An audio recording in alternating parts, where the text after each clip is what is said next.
Hello students, कैसे हैं आप सब। उम्मीद है आप सब अच्छे होंगे। आईसीटी वर्चुअल क्लासरूम में आप सबका स्वागत है। मैं विकास। बच्चों, क्लास 10th का मैथ्स हम कर रहे हैं और चैप्टर जो है pair of linear equation in two variable. तो इसी चैप्टर के कुछ क्वेश्चंस हम कंटिन्यू करने वाले हैं। बच्चों, टॉपिक हम कर रहे हैं, देखिए आपने ग्राफिकली प्रॉब्लम सॉल्व कर ली है। ग्राफिकली जो पेयर ऑफ लीनियर इक्वेशन थे उनको हल करके आंसर निकाल सकते हैं आप। और अब हम क्या कर रहे हैं, एल्जेब्रिकली इनको सॉल्व करने की कोशिश कर रहे हैं। तो सबसे पहला मेथड जो आपका आता है सब्स्टिट्यूशन मेथड। इसी मेथड के आधार पे कुछ क्वेश्चंस हम कर रहे हैं।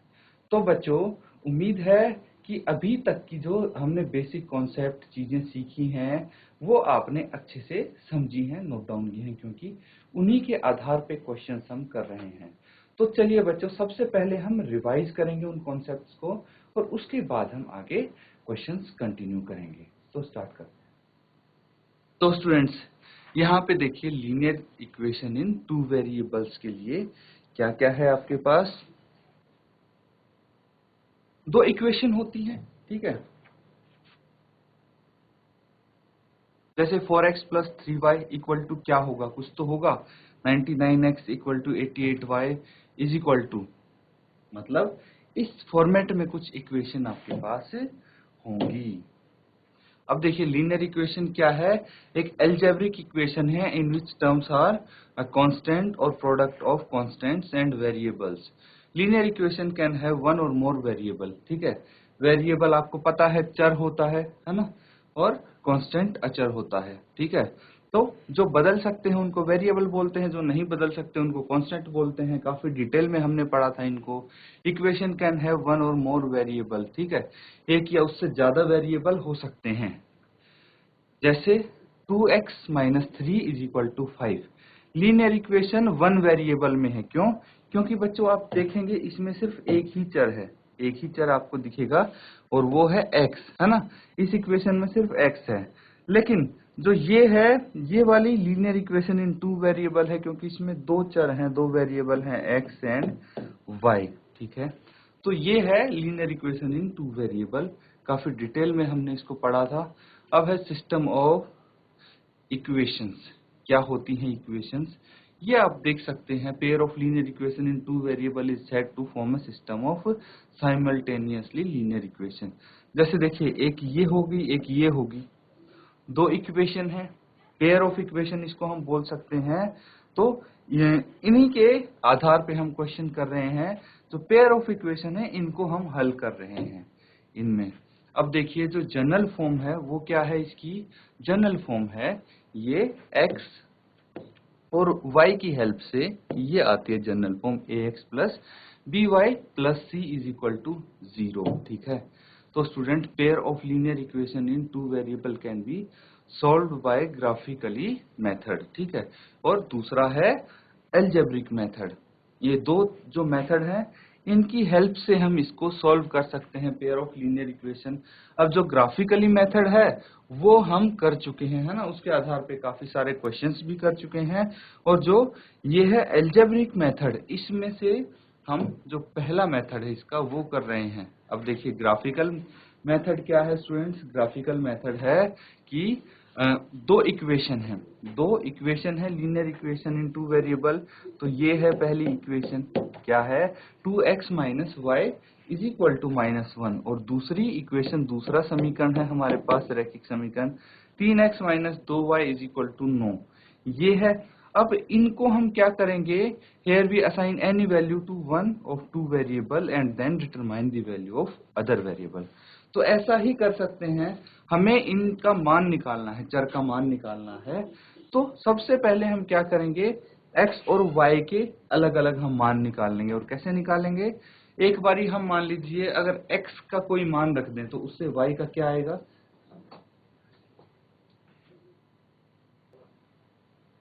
तो स्टूडेंट्स यहाँ पे देखिए हमें मान निकालना है। अगर x का मान रख दें तो y का क्या मान आएगा, यही हमें चेक करना है।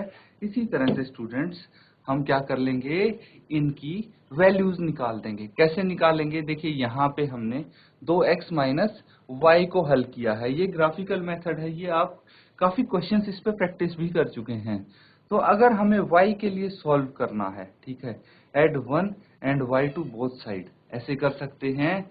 अब आपने क्या किया है कि यहाँ पे हम वैल्यूज निकाल रहे हैं y की, ठीक है, वैल्यूज y की निकाल देंगे तो इसी तरह आ जाएगा। जैसे अगर आप x को 0 रखेंगे तो y की वैल्यू 1 आ जाएगी, अगर x को 2 रखेंगे y की वैल्यू 5 आ जाएगी।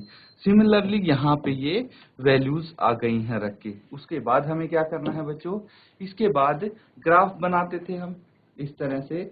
इसका ग्राफ बन सकता है जो जो आपके सामने वैल्यूज हैं, देखिए इन्हीं वैल्यूज को हमने ग्राफ में पुट कर दिया है। 0 1, यहाँ पे क्या आ गया 0 और 1, ठीक है, और दूसरा क्या होगा 2 एंड 5, ये कोऑर्डिनेट्स आ गए इसके 3 0 और -1 और 6, मतलब x -1 है तो y की वैल्यू 6 आएगी। तो यहाँ से कोऑर्डिनेट्स अगर हमें मिल जाते हैं तो इन कोऑर्डिनेट्स की मदद से देखिए -1 6, यहाँ पे आ गया 0 1 0 3 2 5। तो यहाँ पे दो लाइंस हमें मिली हैं जो कि इंटरसेक्ट करती हैं। तो यहाँ पे इंटरसेक्टिंग लाइन मिली है और यहाँ से इसका हल क्या आ जाएगा, x = 1। देखिए जहाँ पे ये लाइंस इंटरसेक्ट करती हैं वहीं पे क्या होगा, हमारा हल होगा रैखिक समीकरण का। तो x कितना है, यहाँ पे x है 1 और y कितना है 3 है, ठीक है। ये जहाँ पे इंटरसेक्ट करती हैं लाइंस वो पॉइंट है, तो यही हमारा हल हो जाएगा। इस तरह से करते हैं। अब बच्चों टाइप ऑफ सॉल्यूशन कौन से होते हैं, ये बहुत ही इम्पोर्टेंट है आपके लिए। इसको एक बार रिवाइज करना जरूरी है क्योंकि ये आपको पता लगेगा कि अगर वन सॉल्यूशन है किसी भी इक्वेशन का, अगर एक सॉल्यूशन एक हल है तो लाइन एक पॉइंट पे क्रॉस करती हैं। क्या करती हैं, एक पॉइंट पे क्रॉस करती हैं। यही हमने सीखा था कि भाई एक सॉल्यूशन है तो एक पॉइंट पे क्रॉस करेंगी और जहां पे क्रॉस करेंगी वहां पे हमें सॉल्यूशन मिलेगा, हल मिलेगा। अभी पिछला जो हमने ग्राफ बनाया था वहां पे यही किया था कि भाई दो रेखाएं हैं, दो लाइंस हैं और ये क्रॉस कर रही, तो वहां पे एक सॉल्यूशन मिल गया जो कि x1 है y3 है। तो जहां पे इंटरसेक्ट करती हैं लाइंस वहां पे हमें सॉल्यूशन मिल जाता है। अगर इंटरसेक्ट करेंगी ही नहीं, समांतर होंगी लाइन, तो हमें कोई सॉल्यूशन नहीं मिलेगा, कोई हल नहीं मिलेगा, मतलब नो सॉल्यूशन हो जाएगा। और अगर दो लाइन कोइंसाइड कर रही है, मतलब एक दूसरे के ऊपर हैं, जैसे कि ये आप देख पा रहे हैं, तो यहाँ पे बहुत सारे हल मिल जाएंगे हमें, इनफाइनाइटली मैनी सॉल्यूशंस, क्योंकि ये लाइन एक दूसरे पे है और यहाँ पे बहुत सारे पॉइंट्स हमें मिलने वाले हैं।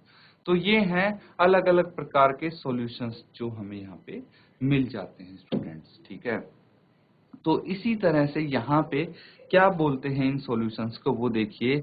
अब जैसे कंपेयर करते हैं रेशियो, अगर हमारे पास दो समीकरण है, ठीक है, ये x - 2y = 0 है और दूसरा 3x + 4y - 20 = 0 है।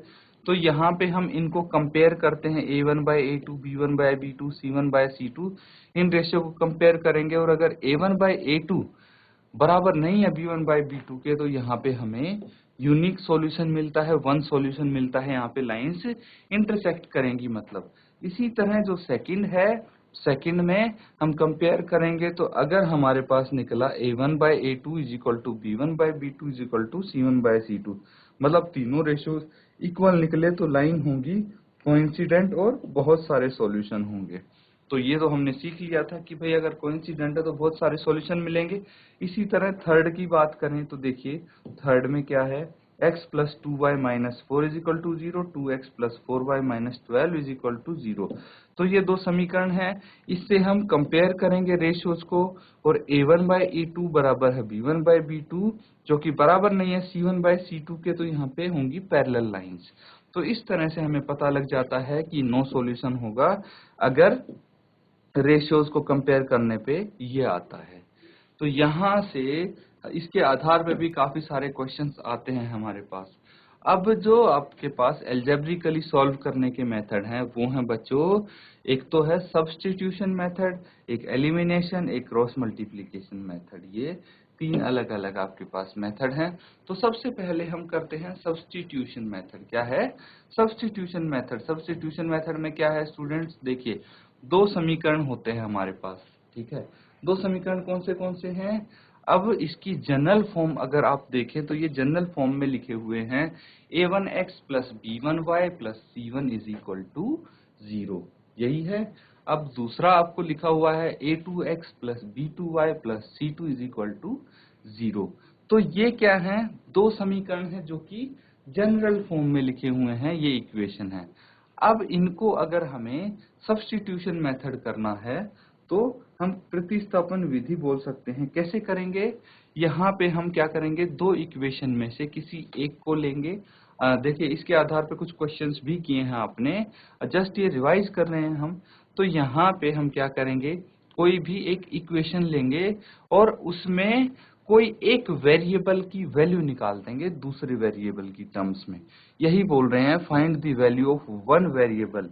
मान लीजिए y की वैल्यू, y का मान निकाल देते हैं x की टर्म्स में, क्योंकि हमें दोनों में से किसी की वैल्यू नहीं पता, ना x की ना y की। तो हम y की वैल्यू निकाल लेते हैं, बाकी सभी टर्म्स को दूसरी तरफ ले जाएंगे, सिर्फ y को रखेंगे लेफ्ट हैंड साइड, तो y की वैल्यू निकल जाएगी।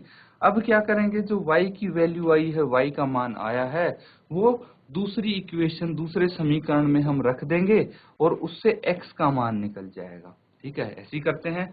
फिर क्या करेंगे, इक्वेशन को हल करेंगे और जो हमारे पास x का मान आया है उसमें हम क्या करेंगे, जो पहला समीकरण है, ये समीकरण है, इसमें रख देंगे x का मान और यहां से हमें y का मान आ जाएगा, ठीक है स्टूडेंट्स। तो इस तरह से हम सब्स्टिट्यूशन मेथड अप्लाई करते हैं बच्चों। इसके बाद हम करेंगे एलिमिनेशन मेथड, बट पहले कुछ क्वेश्चंस और कर लेते हैं हम सब्स्टिट्यूशन मेथड से। तो बच्चों चलिए क्वेश्चन देखते हैं हम।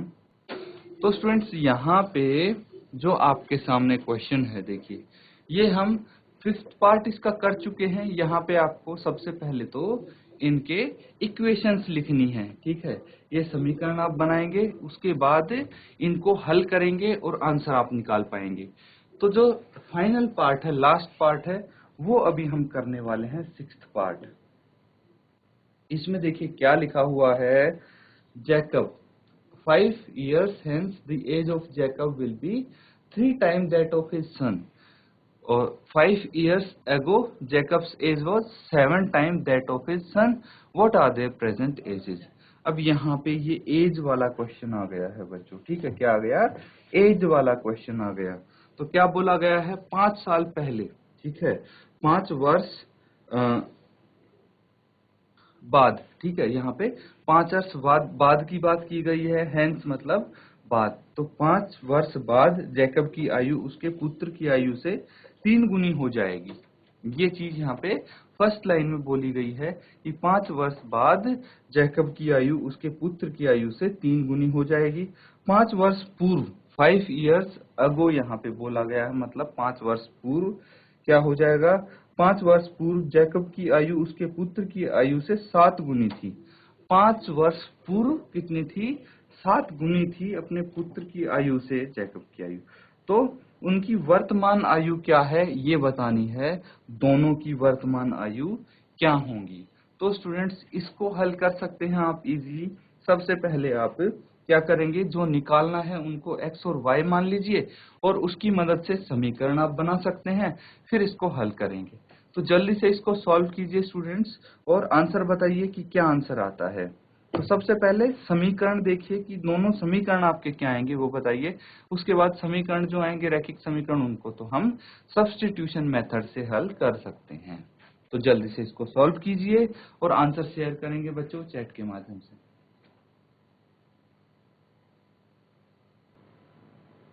तो स्टूडेंट्स यहाँ पे जो आपका इक्वेशंस आई हैं वो आप शेयर कर दीजिए। देखिए कैसे इक्वेशन आई हैं हम यहाँ पे करने की कोशिश करेंगे। तो सबसे पहले हम मान लेते हैं, माना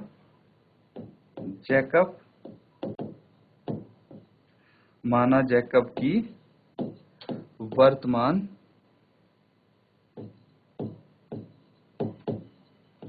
आयु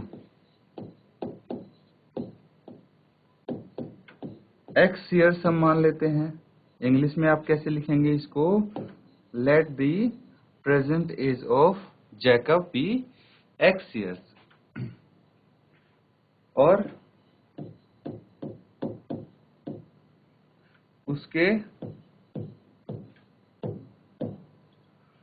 उसके पुत्र की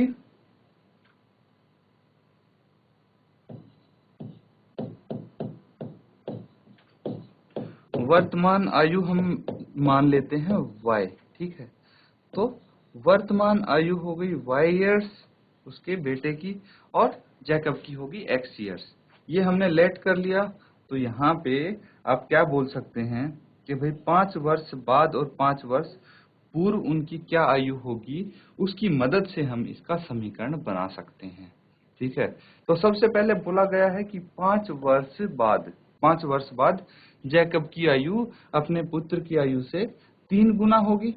तो हम इसी की हेल्प से एक समीकरण बना सकते हैं। 5 वर्ष बाद आफ्टर 5 इयर्स क्या होगा वो हम यहाँ पे लिख देते हैं। 5 वर्ष बाद देखिए जैकब की आयु कितनी होगी, यहाँ पे हम जैकब के बारे में बात करते हैं और यहाँ पे उसका जो पुत्र है उसकी बात करते हैं। तो जैकब की आयु प्रेजेंट एज कितनी है? x है, और उसके जो पुत्र है उसकी प्रेजेंट एज कितनी है? y है। हमें एक चीज ध्यान रखनी है कि दोनों को इक्वल करना है।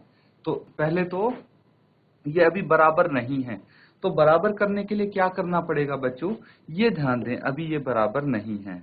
तो बोला गया है 5 वर्ष बाद, तो ये तो अभी उनकी वर्तमान आयु है x और y, इन दोनों में हम 5-5 ऐड कर देंगे। तो ये क्या हो गई, दोनों की आयु 5 वर्ष बाद हो गई। अब 5 वर्ष बाद किसकी कितनी आयु है ये यहाँ पे लिखी हुई है कि जो जैकब की आयु है वो अपने पुत्र से 3 गुना है। तो जैकब की जो आयु है वो पुत्र से 3 गुना ऑलरेडी है। मतलब ये बराबर कब हो सकते हैं, जब पुत्र की आयु को हम 3 से गुना कर देंगे तो ये इक्वल हो सकते हैं स्टूडेंट्स। तो इस तरह से आप निकाल सकते हैं समीकरण। इसकी मदद से एक आपके पास समीकरण आ जाएगा।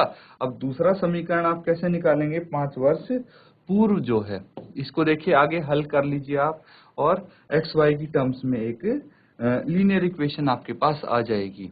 अब हम करेंगे 5 वर्ष पूर्व। 5 वर्ष पूर्व क्या है वो देखते हैं। जैकब की कितनी आयु थी और उसके पुत्र की कितनी, ये हम देखेंगे। तो 5 वर्ष पूर्व जो जैकब की आयु थी वो थी x माइनस 5 और उसके पुत्र की आयु थी y माइनस 5, ठीक है। ये थी 5 वर्ष पूर्व। अब इनको बराबर करने के लिए हमें क्या करना पड़ेगा, बोला गया है कि जैकब की आयु उसके पुत्र की आयु से 7 गुने थी। तो यहाँ पे 7 गुने किसकी थी, जैकब की आयु है। तो अगर इनको बराबर करना है तो पुत्र की आयु को भी 7 से गुना करना पड़ेगा, तभी वो जैकब की आयु के बराबर पहुंच पाएगा, क्योंकि जैकब तो 7 गुना बड़ा था उससे। इसीलिए हम इन दोनों से एक एक समीकरण निकाल सकते हैं। तो चलिए इनको आगे हम सॉल्व करते हैं और एक एक इक्वेशन हम निकाल लेते हैं। इससे क्या इक्वेशन आ जाएगी students, x plus 5 as it is लिख देंगे, बराबर है 3 into Y, 3y plus 5 into 3 15। तो हमने ब्रैकेट के अंदर 3 को मल्टीप्लाई कर लिया। x की वैल्यू यहाँ से हम निकाल सकते हैं 3y प्लस 15, और 5 को राइट हैंड साइड लेके चले जाएंगे तो -5 हो जाएगा। अब इसको आगे आप हल कर सकते हैं। तो x is equal to 3y plus 15 minus 5 हो जाता है 10, तो यहाँ पे 10 आ जाएगा। ये इक्वेशन 1 हो गई। इक्वेशन 2 निकालनी है, तो x minus 5 is equal to 7y minus 5 into 7 35। अब इसकी मदद से हम क्या करेंगे, समीकरण 2 हम निकाल लेंगे। तो इक्वेशन 2 हम निकाल के देखते हैं, x माइनस 5 है। तो हम क्या करेंगे, जो -5 है उसको हम दूसरी तरफ लेके जाएंगे और जो y वाली टर्म है उसको हम लेफ्ट हैंड साइड लेके आ सकते हैं, या फिर हम सिर्फ -5 को राइट हैंड साइड लेके जाते हैं। 7y माइनस 35 एंड माइनस की जगह हो जाएगा +5 राइट हैंड साइड जाके, तो x is equal to 7y minus 30, ये समीकरण 2 आ गया। तो दोनों इक्वेशन हमारे पास हैं। अब हम सब्स्टिट्यूशन मेथड की मदद से इनको हल करेंगे और x की और y की वैल्यू यहाँ पे निकाल देंगे, जिससे हमारे पास जैकब की और उसके पुत्र की एज आ जाएगी। तो जल्दी से यहाँ तक नोट डाउन कीजिए और आगे इसको हल कीजिए।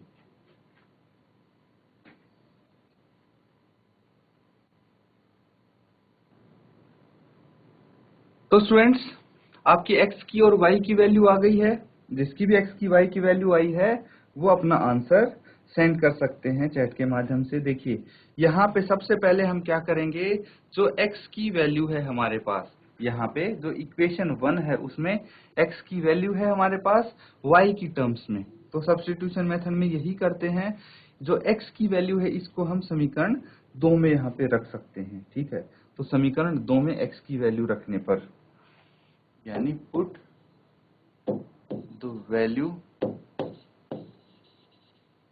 ऑफ x कितनी है, x is equal to 3y plus 10, यही है x की वैल्यू। ये वैल्यू इक्वेशन 2 में रखने पर क्या आएगा देखते हैं।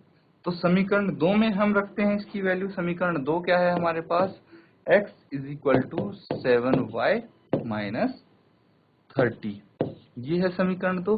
x की जगह हमें रखना है 3y plus 10 is equal to 7y minus 30। तो जो y वाली टर्म्स है उनको एक साथ लेके जाते हैं, जो y वाली टर्म्स नहीं है उनको एक साथ। तो 7y को लेफ्ट हैंड साइड लेके जाएंगे तो माइनस 7y हो जाएगा, माइनस 30 है। 10 को राइट हैंड साइड लेके जाएंगे तो माइनस 10 हो जाएगा। इसको फर्दर हम सॉल्व करेंगे तो 3y minus 7y minus 4y आ जाएगा, इज इक्वल टू माइनस 40 आ जाएगा। माइनस से minus cancel out, y is equal to कितना आ जाएगा 40/4, और ये हो जाएगा स्टूडेंट्स कैंसिल आउट, ये आ जाएगा 10। तो y आ गया 10, कितना आ गया 10 आ गया y। अब हमारे पास जो y की वैल्यू आई है उससे हम x की वैल्यू निकाल सकते हैं स्टूडेंट्स। तो x की वैल्यू हम कैसे निकालेंगे, देखिए y की वैल्यू हमारे पास आ चुकी है। अब हम बोल सकते हैं put value of y in equation 1। समीकरण 1 में y की वैल्यू हम रख देंगे। तो समीकरण 1 कितना है, x is equal to 3y plus 10, और x is equal to 3, y की वैल्यू 10 है plus 10, x is equal to 30 plus 10, और ये हो जाएगा स्टूडेंट्स 40। x की वैल्यू आ गई 40। अब बच्चों हम क्या कर सकते हैं, अब हम यहाँ पे x और y दोनों की वैल्यू आ गई, तो हम बोल सकते हैं कि जो जैकब है, जैकब की वर्तमान आयु, जैकब की वर्तमान आयु कितनी है 40 इयर्स है, क्योंकि ये हमने लेट किया था x के बराबर, तो ये 40 इयर्स आ गया। और उसके पुत्र की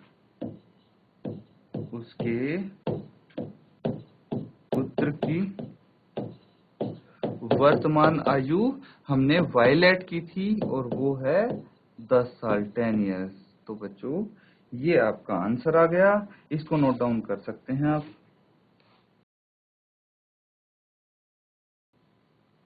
तो देखिए यहाँ पे y की वैल्यू आई, नोट डाउन कर लीजिए, और ये x की वैल्यू आ गई। यहाँ से दोनों की वैल्यूज हम लिख सकते हैं स्टूडेंट्स। तो स्टूडेंट्स यहाँ पे हमने सब्स्टिट्यूशन मेथड से क्वेश्चंस किए हैं, और हमने रिवाइज भी किया है कि ग्राफिकल मेथड क्या होता है, कैसे हम जो जनरल इक्वेशंस होती हैं वो क्या होती हैं, सब्स्टिट्यूशन मेथड कैसे अप्लाई करते हैं बच्चों। तो अब आपको काफी सारी चीजें क्लियर हो गई होंगी। तो इनको बच्चों साथ के साथ नोट डाउन और रिवाइज जरूर करते रहे, और इसी के साथ आज का सेशन खत्म करते हैं। Thank you and have a nice day.